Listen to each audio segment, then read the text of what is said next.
the wondrous cross on which the Prince of Glory died, my richest gain I count but loss, and poor content on all my pride. See from his head, his hands, his feet, sorrow and love flow mingled down. Did as such love and sorrow meet, or thorns compose so rich a crown? Welcome to our series of looking at the crucifixion through the various gospel accounts. Each gospel account adds a little something to the story. In this talk, we're going to look at Mark's gospel and see what it has to offer us.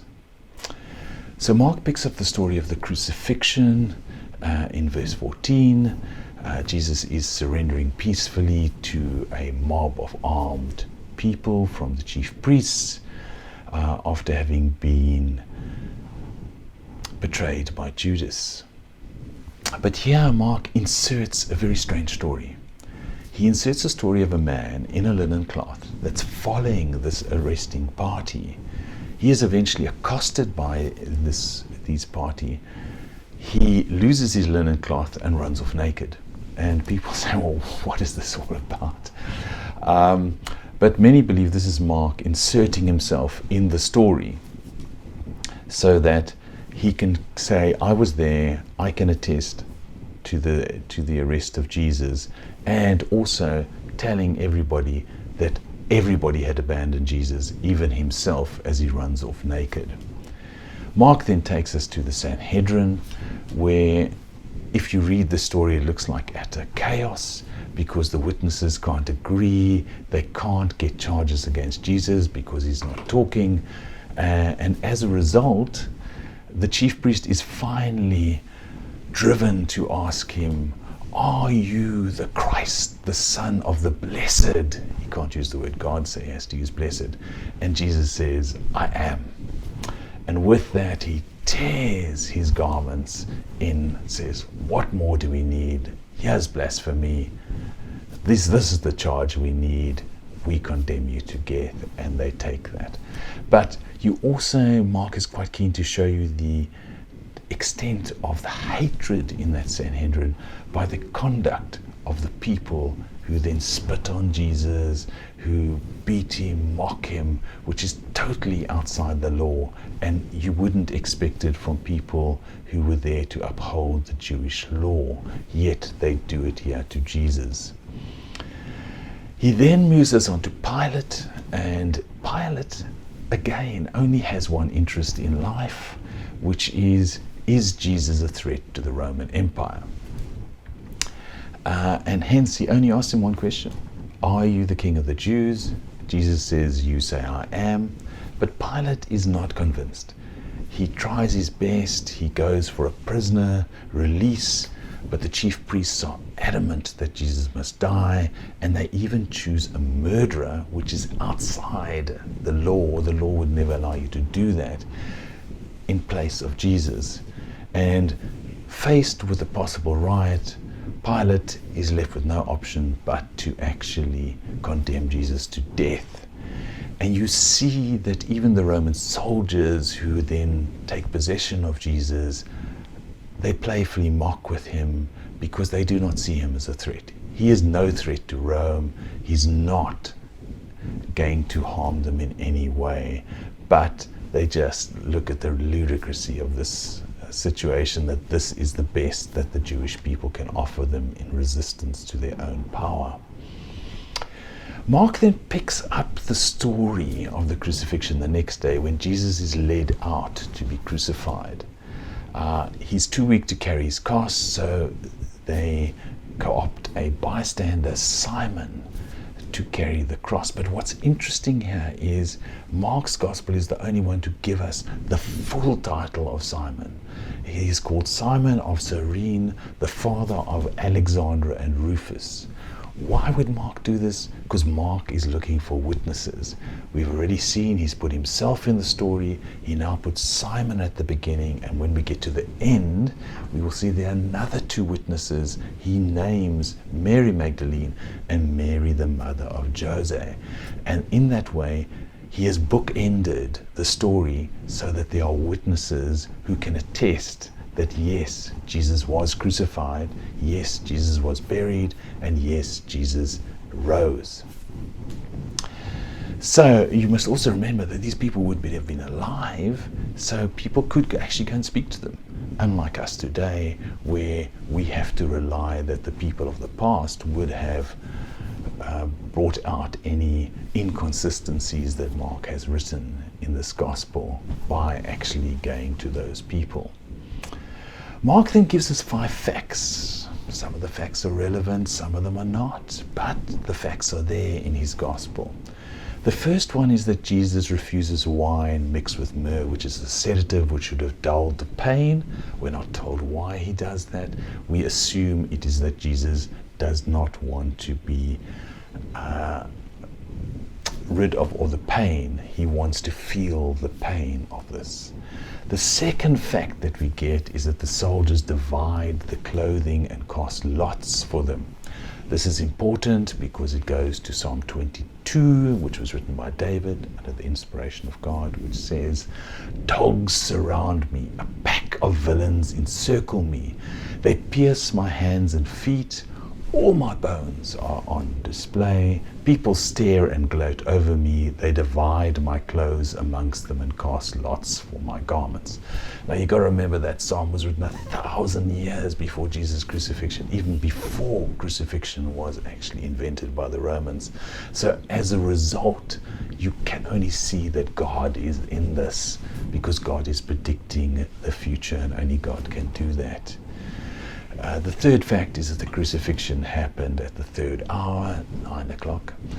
And then the fourth fact is that there was an inscription above Jesus' head. Nothing unusual. The Romans always put inscriptions of the crimes above the people they crucified. This one read, "The King of the Jews," which just went to show that it was such a thin charge that got Jesus crucified. The last thing that we're told is Jesus is crucified between 2 robbers, which some believe is a ploy by Pilate to just show that Jesus is a common criminal, hence he's crucified amongst common criminals. Because the interesting thing is that people charged of theft were very seldom actually crucified because it was done for more serious things. So a lot of people think maybe these were some of Barabbas's men that are on either side of Jesus. Mark then goes and focuses our attention on the crowd, which are being incited by the chief priests and scribes to mock Jesus, to say, you said you're going to bring down the temple, look at you now, you're on the cross, bring yourself down, and just justifying that their actions was right, because God would never allow his son to actually be crucified. Therefore, how can he be the Messiah? The picture, however, changes at the 6th hour, which is about 12 o'clock, because darkness comes over the land. We're not told why the darkness is there, but we are told that it comes. Now, typically darkness is associated with judgment, God's judgment. And so the crowd would have thought, well, God is justifying here that Jesus has sinned greatly against him by trying to say he's the Messiah, and that's why it is. The Christians would have been saying, God is showing his wrath towards the crowd. And then we get those famous words just before Jesus dies, which is where he says, my God, why have you forsaken me?" What's interesting here is the reaction of the crowd, because the crowd then say, listen, he's calling for Elijah. Why would they say that? It's another mocking, because Elijah was said to have been the person who would forerun the Messiah, and they're saying, yes, you said you were the Messiah, but now he's calling for Elijah to come. Jesus then utters a loud cry and dies, and Mark doesn't tell us what he says, but what Mark does tell us is that the curtain in the temple was torn top to bottom, not something you get in all the Gospels, and that is to signify to us that God is behind this act. God is, Mark is quite keen to tell us that Jesus is the Son of God, and you get this crazy thing at the end where even he quotes the centurion who's standing there, we don't told why, says, "This was truly the Son of God." Why? You don't know. But Mark, I think, is making the point that even the Romans recognize it, but the Jews do not. Mark then wraps up his account of the crucifixion by showing how Joseph of Arimathea went to Pilate, got the body, wrapped it in a linen cloth, put it in a tomb, rolled the stone in front of the tomb. And this was witnessed by Mary Magdalene and Mary, the mother of Joseph. Now, Mark's original manuscript ends on the following day with the two Marys who witnessed the burial going to the tomb, seeing the empty tomb, meeting an angel who says, "He has risen," and then they run away. So what do we get from Mark?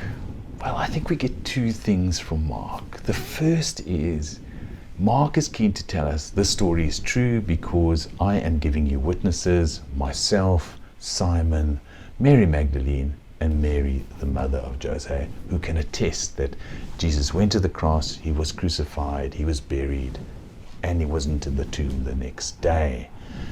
You can go and speak to them, you can go and talk to them, and they will tell you the story is true. But I think the other thing which Mark is trying to make to us very clear out of the story is the action of the chief priests and the scribes and the Sanhedrin, and why they want Jesus to die. That is an important question. And the reason is, if you go back into Jesus' mission work, you will find that they wanted the Messiah to come to change the environment, change their circumstances, and make their life better. But Jesus said to them, "Sorry, I didn't come to do that. I actually came to change hearts." And sometimes we don't quite get it, that is what Jesus came to do, not to change the world, but to change hearts. And he did this during his ministry. He spoke to anyone. They could be believers, they could be non-believers, Jews, Gentiles, people who were deserving, people who were trying to mock him, people who were trying to trap him. He helped them all, he healed them all, and he showed kindness towards them because he wanted to change their hearts, to say, God doesn't mind what type of person you are. He just wants you to come to him. And this is something that we today need to examine in our own lives. We need to have a look and say, what are we doing? Why are we following Jesus? Do we want Jesus to come and change our environment and circumstances? Or are we praying that he will change our hearts, which will then enable us to hear the cries of other people around us who are saying, my God, why have you forsaken me?" Because they can't handle the environment, but we can come into that world of theirs, show them love, show them kindness, show them the way to God, and thereby change the world as Jesus wanted us to do, from the bottom up, rather than trying to change the whole environment. I hope you found this insight into Mark interesting, and I hope you found this series fascinating, and I hope this has somehow just propelled you forward in your mission to get to know God better and to truly understand why Jesus came to this earth, what he tried to achieve, and how he did it through the crucifixion.